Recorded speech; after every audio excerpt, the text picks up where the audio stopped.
بسم اللہ الرحمن الرحیم۔ اللہ نے فجر میں جاگنے کا حکم کیوں دیا؟ سائنسدانوں کی یہ بات آپ کو دہلا کر رکھ دے گی۔ سائنسدانوں نے فجر کی نماز کے وقت ریسرچ کی کہ اس وقت جاگنے سے کیا ہوتا ہے، تو تحقیق میں جو معلوم ہوا سن کر آپ کبھی فجر کی نماز نہیں چھوڑیں گے۔ اور حضور اکرم صلی اللہ علیہ وآلہ وسلم نے فرمایا تھا، ایک حیرت انگیز اور سبق آموز واقعہ ابن عقیل رحمۃ اللہ علیہ اپنا واقعہ لکھتے ہیں کہ میں بہت ہی زیادہ غریب آدمی تھا۔ ایک مرتبہ میں نے طواف کرتے ہوئے ایک ہار دیکھا جو بڑا ہی قیمتی تھا۔ میں نے وہ ہار اٹھا لیا۔ میرا نفس چاہتا تھا کہ میں اسے چھپا لوں، لیکن میرا دل کہتا تھا ہرگز نہیں، یہ چوری ہے، بلکہ دیانت داری کا تقاضا یہ ہے کہ میں جس کا یہ ہار ہے اسے واپس کر دوں۔ چنانچہ میں نے مطاف میں کھڑے ہو کر اعلان کر دیا کہ اگر کسی کا ہار گم ہوا ہو تو وہ آ کر مجھ سے لے لے۔ کہتے ہیں کہ ایک نابینا آدمی آیا اور کہنے لگا یہ ہار میرا ہے اور میرے تھیلے میں سے گرا ہے۔ میرے نفس نے مجھے اور بھی ملامت کی کہ ہار تو تھا بھی نابینا کا، اس کا کسی کو کیا پتہ چلتا۔ چھپانے کا اچھا موقع تھا، مگر میں نے وہ ہار اسے دے دیا۔ نابینا نے دعا دی اور چلا گیا۔ کہتے ہیں کہ میں دعائیں بھی مانگتا تھا کہ اللہ میرے لیے کوئی رزق کا بندوبست کر دے۔ اللہ کی شان دیکھیں کہ میرے وہاں سے ہلا آ گیا۔ ایک بستی کا نام ہے، وہاں کی ایک مسجد میں گیا تو پتہ چلا کہ چند دن پہلے امام صاحب فوت ہو گئے ہیں۔ لوگوں نے مجھے کہا کہ نماز پڑھا دو۔ جب میں نے نماز پڑھائی تو انہیں میرا نماز پڑھانا بہت اچھا لگا۔ وہ کہنے لگے تم یہاں امام کیوں نہیں بن جاتے؟ میں نے کہا بہت اچھا۔ میں نے وہاں امامت کے فرائض سر انجام دینے شروع کر دیے۔ تھوڑے دنوں کے بعد پتہ چلا کہ جو امام صاحب پہلے فوت ہوئے تھے ان کی ایک جوان سال بیٹی ہے۔ وہ وصیت کر گئے تھے کہ کسی نیک بندے کے ساتھ اس کا نکاح کر دینا۔ مقتدی لوگوں نے مجھ سے کہا کہ جی اگر آپ چاہیں تو ہم اس بچی کا نکاح آپ سے کر دیتے ہیں۔ میں نے کہا جی بہت اچھا۔ چنانچہ انہوں نے اس کے ساتھ میرا نکاح کر دیا۔ شادی کے کچھ عرصے بعد میں نے اپنی بیوی کو دیکھا کہ اس کے گلے میں وہی ہار تھا جو میں نے طواف کے دوران ایک نابینا آدمی کو لوٹایا تھا۔ اسے دیکھ کر میں بہت حیران رہ گیا۔ میں نے پوچھا یہ ہار کس کا ہے؟ اس نے کہا یہ میرے ابو نے مجھے دیا تھا۔ میں نے کہا آپ کے ابو کون تھے؟ اس نے کہا وہ عالم تھے، اس مسجد میں امام تھے اور نابینا تھے۔ تو مجھے پتہ چلا کہ اس کے ابو وہی تھے جن کو میں نے وہ ہار واپس کیا تھا۔ میں نے اس کو بتایا کہ یہ ہار تو میں نے اس کو اٹھا کر دیا تھا۔ وہ کہنے لگی کہ آپ کی بھی دعا قبول ہو گئی اور میرے ابو کی بھی دعا قبول ہو گئی۔ میں نے کہا وہ کیسے؟ اس نے کہا کہ آپ کی دعا تو اس طرح قبول ہوئی کہ اللہ تعالیٰ نے آپ کو گھر بھی دیا، گھر والی بھی دی، رزق بھی دیا۔ میرے ابو کی دعا اس طرح قبول ہوئی کہ جب وہ ہار لے کر واپس آئے تو وہ دعا مانگتے تھے کہ اے اللہ ایک امین دیانت دار شخص نے میرا ہار مجھ سے لوٹایا، اے اللہ ایسا ہی امین شخص میری بیٹی کے لیے خاوند کے طور پر عطا فرما دے۔ اللہ نے میرے باپ کی دعا بھی قبول کر لی اور آپ کو میرا خاوند بنا دیا۔ تو مخلص بندے کا نام اللہ تعالیٰ کبھی رکنے نہیں دیتا، اٹکنے نہیں دیتے، بلکہ اس کی کشتی ہمیشہ کنارے لگا دیا کرتے ہیں۔ اللہ کے احکام کو بجا لانے اور ممنوعات سے اجتناب برتنے کا نام بندگی اور عبادات ہے۔ اسلام کے نزدیک عبادات کا مفہوم نہایت وسیع ہے۔ اسلام کا مطالبہ ہے کہ انسان کی پوری زندگی عبادت سے عبارت ہے۔ وہ اس طرح زندگی بسر کرے کہ اس کا ہر کام عبادت میں شمار ہو۔ اس کا واحد طریقہ یہی ہے کہ وہ اللہ کے بتائے ہوئے طریقے کے مطابق زندگی گزارے، ہر بات میں حکم الہی کو پیش نظر رکھے۔ اسلام اس بڑی عبادت کے لیے انسان کو جن ذریعے سے تیار اور اس کی تربیت کرتا ہے اور قیام میں انہیں عبادت کہا جاتا ہے، لیکن دراصل یہ ثمری نعمت عبادت ہے۔ انہیں ارکان اسلام بھی اسی وجہ سے کہا جاتا ہے کہ اسلام کی عمارت انہیں ستونوں پر قائم ہے۔ ستون پر قائم ہے۔ ارکان اسلام میں نماز سر فہرست پہلے نمبر پر ہے۔ ان تمام عبادات میں نماز کو جو اہمیت و فضیلت حاصل ہے وہ کسی بھی صاحب ایمان اہل نظر سے پوشیدہ نہیں ہے۔ نماز کی اہمیت سے اندازہ اس بات سے لگایا جا سکتا ہے کہ قرآن کریم کے ہر پیغام میں صلاۃ یعنی نماز کا لفظ حرف جلا میں موجود ہے۔ ایمان کے بعد سب سے اہم رکن جس کا مطالبہ اہل اسلام سے کیا گیا ہے وہ نماز بھی ہے۔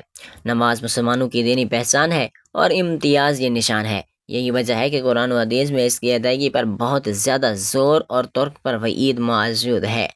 فرمان نبی صلی اللہ علیہ وآلہ وسلم، نماز کے دین میں وہی اہمیت ہے جو انسانی جسم میں سر کی ہے۔ مومن اور کافر کے درمیان امتیاز کرنے والی چیز نماز ہے، لہذا جس نے اسے چھوڑا اس نے کفر کیا۔ اس وجہ سے اندازہ لگایا جا سکتا ہے کہ اسلام میں نماز کی اہمیت کیا ہے۔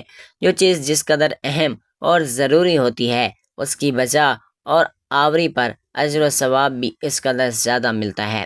چنانچہ نماز کا ثواب بھی اس قدر ہے کہ انسان اس کا تصور نہیں کر سکتا۔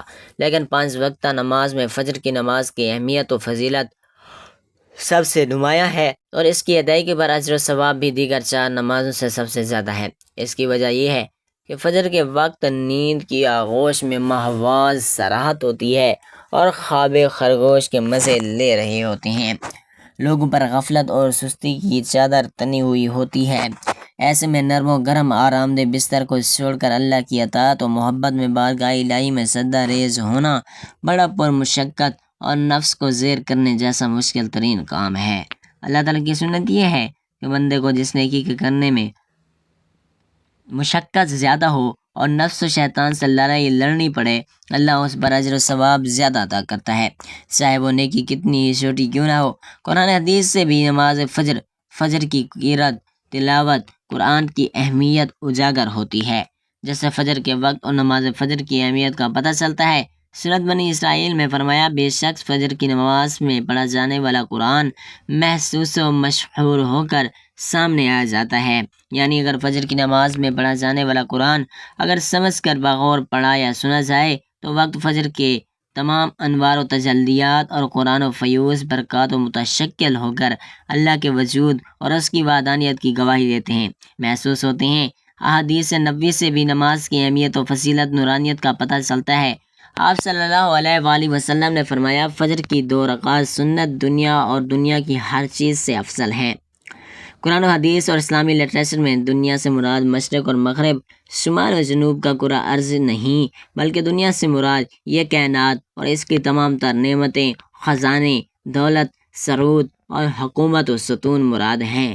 سوچئے، جب فجر کی 2 رکعات سنتوں کی یہ فضیلت ہے کہ پوری دنیا کی نعمتیں اور خزانے اس کے سامنے مانند اور ہیچ ہیں، تو پھر فجر کے فرض کا کیا عالم ہوگا۔ صحیح مسلم کی روایت میں ہے کہ رسول اللہ صلی اللہ علیہ وآلہ وسلم نے فرمایا، جو شخص فجر کی نماز پڑھ لیتا ہے وہ اللہ کے ذمے میں آ جاتا ہے۔ یعنی جو شخص نماز فجر کا فریضہ ادا کر لیتا ہے وہ اللہ کی حفاظت میں آ جاتا ہے اور اسے کوئی بھی نقصان نہیں پہنچا سکتا۔ بخاری مسلم سے ہی ایک روایت میں ہے کہ جس نے تو ٹھنڈے وقت کی نمازیں فجر اور عصر ادا کر لیں وہ جنت میں داخل ہوگا۔ یعنی آپ صلی اللہ علیہ وآلہ وسلم نے فجر اور عصر ادا کر لینے والے کو جنت کی بشارت سنائی۔ ایک اور روایت میں ہے کہ رسول اللہ صلی اللہ علیہ وآلہ وسلم نے فرمایا، جو شخص عشاء کی نماز باجماعت ادا کرے گا اسے آدھی رات کے قیام کا ثواب ملے گا۔ جو عشاء اور فجر کی نماز باجماعت ادا کرے گا اس کے لیے پوری رات کے قیام کا ثواب ہوگا۔ نماز فجر کی ادائیگی میں ہماری سستی اور غفلت اور کاہلی کوتاہی انتہا کو پہنچی ہوئی ہوتی ہے۔ کوئی بھی موسم ہو، یقیناً بقیہ 4 نمازوں کے مقابلے میں فجر میں نمازی بہت کم تعداد میں ہوتے ہیں۔ یہی حال گھروں میں خواتین کی نمازوں کا ہے۔ نماز فجر کا ہے، فجر میں وہ اہتمام نہیں ہوتا جو بقیہ 4 نمازوں کی ادائیگی میں ہوتا ہے۔ موسم گرما میں راتیں ٹھنڈی ہونے کا بہانہ اور موسم سرما میں صبح سردی کا عذر، لیکن ہمارا ہر بہانہ اور عذر نماز میں کوتاہی غفلت کے سلسلے میں اللہ کے ہاں ناقابل قبول ہوگا۔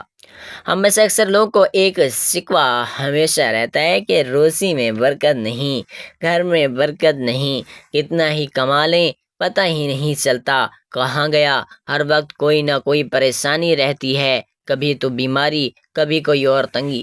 اگر ہم اس تمام بے برکتی، تنگدستی، بے روزگاری اور پریشانیوں کو نماز فجر کی عدم ادائیگی کے پس منظر میں دیکھیں تو ہمیں معلوم ہوگا یہ سب بے برکتی اسی سبب سے ہے کہ ہم نماز فجر کی ادائیگی میں حد درجہ کوتاہی اور غفلت، لاپرواہی اور سستی کا شکار ہیں۔ رسول اللہ صلی اللہ علیہ وآلہ وسلم اس حوالے سے متعدد احادیث میں موجود ہے کہ جن میں رزق کی تقسیم و فراوانی اور برکت کو نماز فجر کی ادائیگی سے مشروط کیا گیا ہے۔ ایک فرمان نبی صلی اللہ علیہ وآلہ وسلم کا مفہوم ہے کہ رزق تقسیم کرنے والا فرشتہ ہر صبح فجر کے وقت بندوں کا رزق لے کر زمین پر اترتا ہے، لہٰذا جو دروازہ فجر کے وقت کھلا ہوتا ہے فرشتہ اس کا رزق دروازے پر رکھ کر چلا جاتا ہے، اور جو دروازہ فجر کے وقت بند ہوتا ہے وہ فرشتہ اس کا رزق واپس لے کر چلا جاتا ہے۔ اس فرمان نبی صلی اللہ علیہ وآلہ وسلم میں فجر کے وقت دروازہ کھلا ہونے کا مطلب یہ ہے کہ جس گھر کے افراد صبح فجر کے وقت بیدار ہو کر نماز فجر ادا کرتے ہیں انہیں ان کا رزق ادا کر دیا جاتا ہے۔ دروازہ بند ہونے سے مراد یہ ہے کہ جس گھر کے رہنے والے فجر کے وقت سوتے رہتے ہیں اور نماز فجر کی ادائیگی میں غفلت و کوتاہی کے مرتکب ہوتے ہیں انہیں ان کے رزق سے محروم رکھا جاتا ہے۔ ہم میں سے اکثر نماز فجر خصوصاً دیگر نمازوں کو عموماً چھوڑ کر اپنے گھروں میں خیر و برکت کے لیے قرآن و خوانی، میلاد کی محافل کے انعقاد، لوح قرآنی کے تعویذ اور آویزہ کرنے جیسے نیک کاموں کی طرف متوجہ ہونے ہیں۔ اس سے تو انکار نہیں کہ بلا شبہ ان تمام کارا خیر میں برکت کا عنصر ہے، لیکن قرآن خوانی، محفل میلاد، لوح قرآن کے نقش گھر میں آویزہ کرنے سے خیر و برکت کا ہونا نماز کی ادائیگی سے مشروط ہے۔ ہر خیر اور برکت کے سوتے نماز سے پھوٹتے ہیں۔ اللہ کی تمام نعمتوں، برکتوں اور رزق کے ذریعہ نماز کی ادائیگی سے ہی بہتے ہیں۔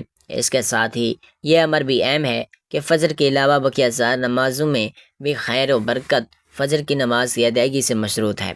اس لیے خیر و برکت کا آغاز نماز فجر کی ادائیگی سے ہی ہوتا ہے۔ یاد رکھیے، نماز فجر کی کوتاہی اور غفلت اور نماز نہ پڑھنا گھر کی نحوست کی علامت کا آغاز ہے۔ رسول اللہ صلی اللہ علیہ وآلہ وسلم نے ایسے مسلمانوں کو خبیث اور منافق قرار دیا۔ آپ صلی اللہ علیہ وآلہ وسلم نے فرمایا کہ ایسے شخص کو میرا دل چاہتا ہے کہ میں آگ لگا کر جلا دوں۔ ناظرین، کبھی آپ کے ذہن میں یہ سوال آیا ہے کہ اللہ نے ہمیں فجر کے وقت جاگنے کا حکم کیوں دیا؟ کیا فجر کا وقت صرف نماز پڑھنے کا وقت ہوتا ہے؟